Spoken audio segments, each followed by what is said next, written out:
Hi guys! Hi ka people! Hi. Ka-OA yun, ka-OA. Okay, dramatic. Okay, sige. Okay. So, ano bang topic natin ngayon? Sige.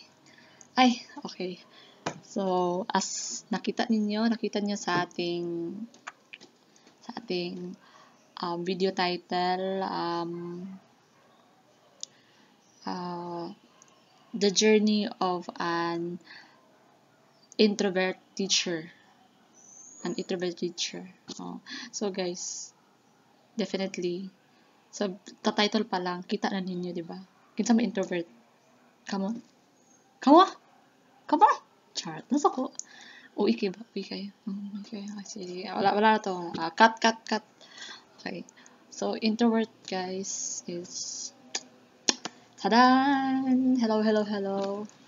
Hi, I am Marin Sinan Villamor. Definitely an introvert.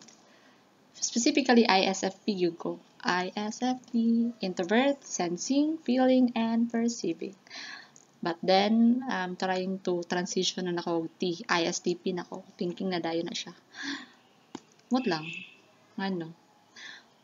Much more on kuan kanang ga-inline ako dito sa panahon nga magka katigulang na ka.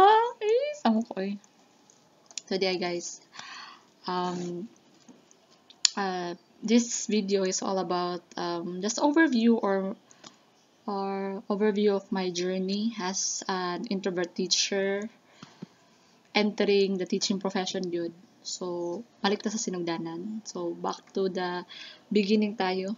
So, bakit ako nag-teacher noon? Kasi, first, yung consider ko is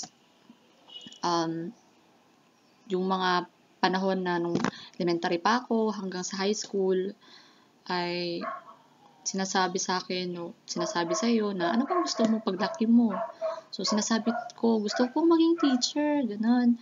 So, yun lang naisip ko hanggang sa paglaki ko na at nung nakapasok na ako sa college. Pero sa totoo lang, nung papasok na ako sa pagka-college, marami na talaga akong option nun. Isa pa sa pag-option ko is pagiging pumasok sa psychology. Kasi nga, mental health talaga is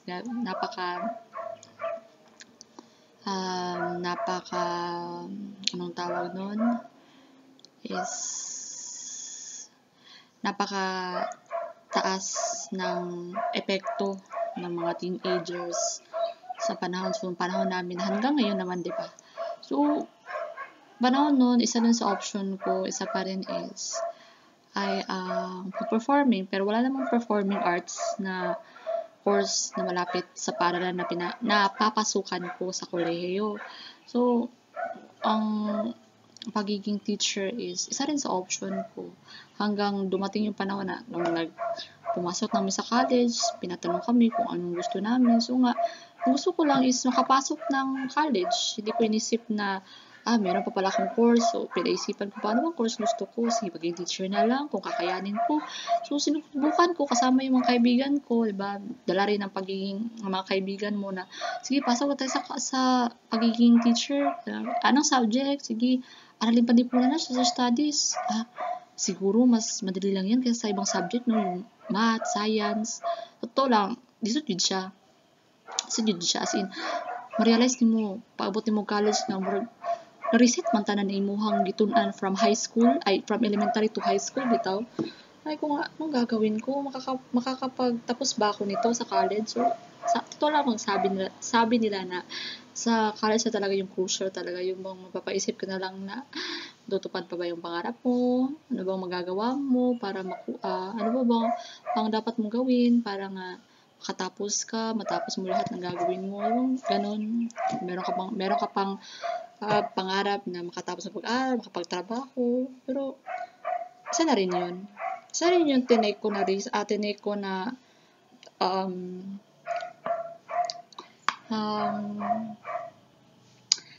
ko na in consideration kasi nga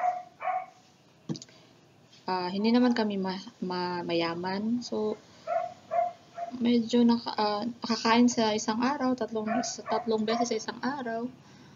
At yun. At yung magulang ko pa, meron isa sa mga magulang ko may sakit. Yung isa kong magulang pa, pero nang dinadamdam, sakit ngayon. Noon pa hanggang ngayon. So, maintenance na talaga ako. So, palagi na lang ako nagsuso. So. Okay. So, nagsulasar na. Okay.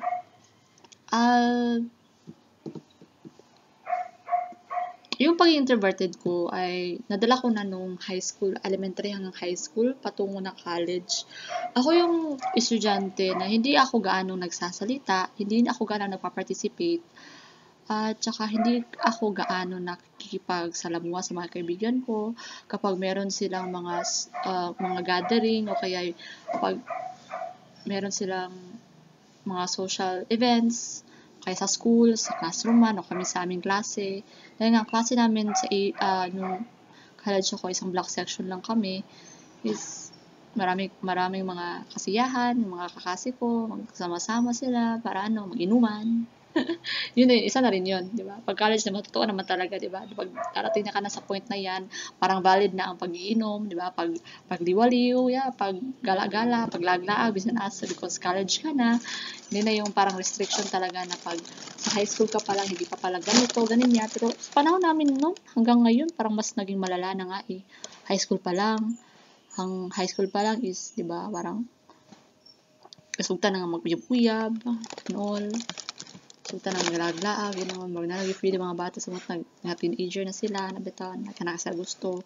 Ako man, sad, but then, take in mind ako sa kong parents, magod. So, in all, gasunod-sunod ako, sunod-sunuran ako. Sunod-sunuran yung bang kung ano ang sasabihin ng mama ko, yun ang ginagawa ko, pag introverted ko, dahil nga, hindi ako gaano nakikipagsalamuha sa mga ibang tao, kasi nga, nadidrain po ako. Kapag marami akong tao nakikita, maraming tao ako nasa salamuha, hindi sa dahilan na ayoko na makipag-usap, halubilo sa kanila. Talaga kapag merong mga tao, talaga parang, ano ba, galuyahan bitaw ko.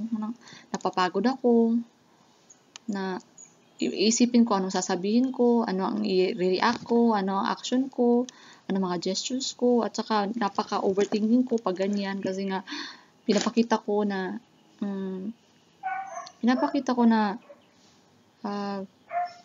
napaka yung hindi sariling ako kapag meron ako sa mga tao, nandun ako sa crowd na uncomfortable ako, mga tao na hindi ko gaano ka-vibes, ganun. So, eventually, nagiging fake yung mga gawa ko. At yun ang parang nakaka-guilty sa akin. Hindi ko alam. Nagagawa ko lang ba yun dahil nga sa ngalan ng sitwasyon, or yun lang talaga ang sarili, yun talaga ako. Hindi ko alam. Yun yung tanong ko sa sarili ko hanggang ngayon.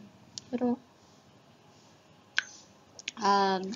so ngayon, sinusubukan ko, pero hindi pa talaga siya gaano nagbabago. Parang, pag sinasabing introvert ka, diba? Parang,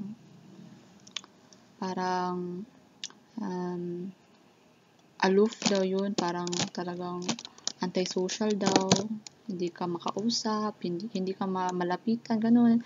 Hindi ka mapala kaibigan. Kaibigan, hindi kaibigan. Hindi po yan. Kapag pa yun, Valentine's Day. Kaya, okay, huwag na tayo mga dito. Okay? So, yun po. At nga po, kapag dako ng panahon, hindi ko akalain, di ba? Binigay ng Panginoon na maging teacher ko kahit na ito sa parang isip ko nung noon, inisip ko na pag-introvert ay isa siyang hindi magandang trait, or hindi mo lautan bitaw siya kay mas accepted ba yun ang extrovert sa world of kuan kanang reality, world of bitaw sa gawas sa gawas sa trabaho, sa eskwelahan, mas accepted ang mga introvert yun bitaw. Mas more makita silang functional sila kaysa sa mga introvert nga para sa kilid. So muto introvert ko ato somehow nakalahutay ako kay nabot ko bitong pandemic. Then napag-tendency ato na nakabuwa. What if ang pandemic wala ni abot? And then na-stuck pag mi sa research ato like, oh Lord tabang. Then I'm not the kind of person bitaw gyud nga more on talking bitaw like bisan ayar ko mo storya pag pangutanon ko. And then ako pag pangutanon kay dili pag gyud sakto. Kaya nga no, ga-stopper ko. Then bitaw kailangan ko mo to ba, kailangan andamon sa anak ko siya. Ayha na ko siya i-istorya. Pero kada bitaw impromptu, bitaw tanan lang, hindi ko na talaga alam sinasabi ko. Balinta, lagi na ako morning, ma-blank space na di ako, ma-blank slate na di akong utok dayon, tabula rasa, una-una dayon, pagkaingana na dayon. So, yun, introverted all the way. Naman sa mga friends, mga 1 or 2 friends na ako. Pero na time ko kaibong ka sa mga introvert, extrovert ba kay kanang sila friends, sana bitaw din. Pili mo kay happy kilang life, kilag lag dito, amigo dira, ano bitaw, ikaw din kay nara ko sa balay, sa bahay lang ako, na, bisan panay mahanggat sa kuha, may ko nga dili, yung na ko rason ako mama, pwede ba sumusugot si mama good sad, sa pasad, wala ko kwarta, kung gusto mo pabigat na side ko, ano bitaw, okay kayo mo, uban ka din, wala kay chip in, sa inyong kaon, papalibre na ka, naong nagitag libre yun. Kada taon libre na lang yun. Ayun na lang tanga kuan nagita pabigat. Pero mo to siya, dayon, katuda yung, wala na basa. Okay, sorry. Dayon mo din to, pag humanda yun kay, kuan naman ko skwelad, but then, wala sa kunahon nga, naman ako skwela. Pero, kaya na ba ka na ko ang enter ang kuan kanang workforce? Ano bitaw? Trabaho na ba ko ani sa akong state nga halos di na may kumutingo gani, di ba? So di kay ko ga-socialize, di kay ko kuan din. Mas more on ako ang communication skills, gabi pa kalo, akong self-esteem, gabi ka baba, puro ko nega, puro ko overthink, nadagdagan pag nga na bitaw. Ano ko stress and all, and then ato pa time nga katong pag-graduation like wa pa na-graduate me is na ko'y tendency ato nga stress na ko ato pag overthink kay I like to gusto na ko mga itagtrabaho para mo trabaho na din ko after graduation like ako mga kauban tabaw na sila na bitaw daghan kay mga anxiety na hitabo sa kuha gyud. But then isa na sad is ang akong social anxiety gid nga until now kay conquer gyapon ako siya, but then present gyapon siya sa akong life until now. Dawaton na lang gyud nako kaysa ako siyang tanggalon, di ba, at all, or parte din sa akong buhay. So ato mga emotions and fun is valid, but then, pero kung ka na yun siya, di na yun siya makaya, seek na yun tawag ka ng help as much as possible. Dayon, kuan pa mo rin to, nakataba ko din sa Holy Cross, and then expected na ako nga, kanang, magtudlo ko, but then, gibagi na sa akong trabaho, sa textbook in charge, ako isa sa opisina, tutudlo ko, and then, but then, kakulbaan ko every now and then, like, makatubang sa mga bata, how to face them, deep inside, gitawid nga, introvert ba ako, as in, di kayo ko ganag attention, somehow, ga-contradict siya, kung gusto ko kuan attention, like, I want attention, gusto ko attention bitaw nga kana bitaw I'm confident enough, pero kung dili ko ganahan og attention kanang dili ko confident sa akong buhaton, so dito ko gaka-contradict bitaw dayon ingana, so magtudlo ko like mastery ba nako ako ang lesson, dili sad dito ko gakawalan og pag-asa, at then nagpadayon ang gyapon ko, may conquer na ka everyday ang ako ang state. Pagiging introverted yun is until now, I'm trying to ako siyang dawaton yun. Yun doon ay mga setbacks bitaw. Sometimes nang puli mo nga, tungod sa imong characteristic as introvert, mo rin na siya, nga padaot sa imuhang kuan, imuhang, muna yung padaot sa imuhang mga decisions sa imong life, or kanang bitaw, kakahimo kang mga mistakes. But then, ganyan na ako realize karon, and also sa mga tanan introverts dira, nga, we are kanang atuang kuan is kita introvert is we are we are unique sa atuang own self, and then may mga traits natong wala sa extrovert that is exceptional gid sad siya, di ba, sa So kung ilalang yung mga kuan, ma-discover nila, mabalaan nila. And also, di sa nato i-try bitaw nga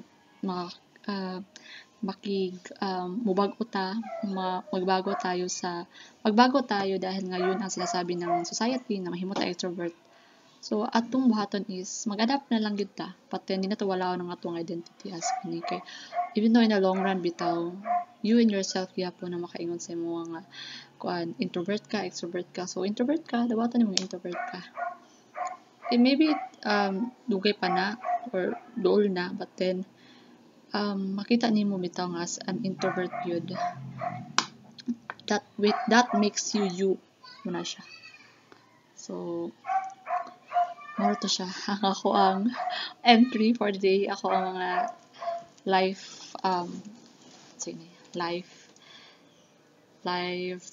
advice with a Z or the S. That advice as an introvert, so mga fellow introvert dyan. Hello. So guys, awalan my video. So stay tuned to my next video. So, hey guys! So, talk up siguro tag mga about introverts yapon and all. So, and about life siguro. So, bye!